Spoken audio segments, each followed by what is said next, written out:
Munich 1972, les Jeux se tiennent donc en République fédérale d'Allemagne.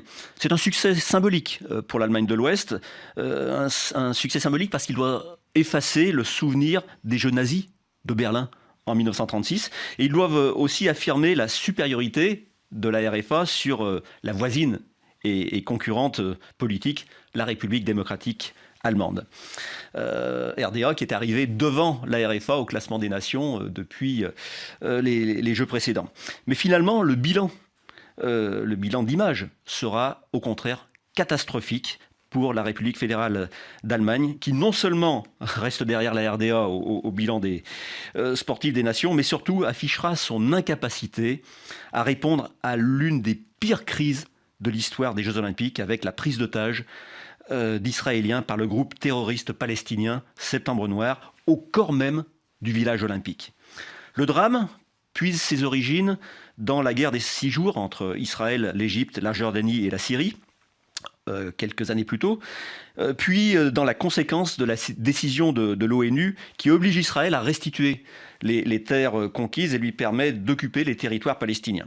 La résistance s'organise, notamment autour de l'OLP et des Fédayines, dont le groupe Septembre Noir qui en est issu. Le 5 septembre 1972, 8 membres du groupe Septembre Noir pénètrent dans l'un des appartements du village olympique, celui où est hébergée la délégation israélienne. Ils franchissent sans aucune difficulté le très léger dispositif de sécurité mis en place par les organisateurs allemands. Ils prennent en otage 11 athlètes israéliens, ils en assassinent 3 aussitôt et exigent la libération de plus de 230 prisonniers palestiniens. Les Jeux sont suspendus devant l'effroi qui tétanise le monde, et des pourparlers débutent. Les autorités allemandes acceptent de laisser terroristes et otages se rendre à l'aéroport pour s'envoler pour le Caire. Mais en réalité, ils ont décidé de remplacer certains des membres d'équipage par des policiers.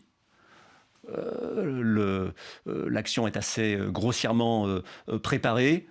Les terroristes palestiniens découvrent le piège et s'ensuit un chaos total où la totalité des otages est assassinée.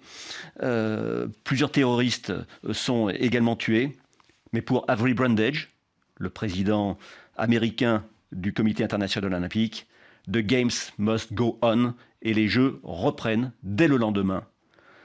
Même les exploits d'un Mark Spitz ne pourront alors effacer les images d'horreur de l'attaque terroriste.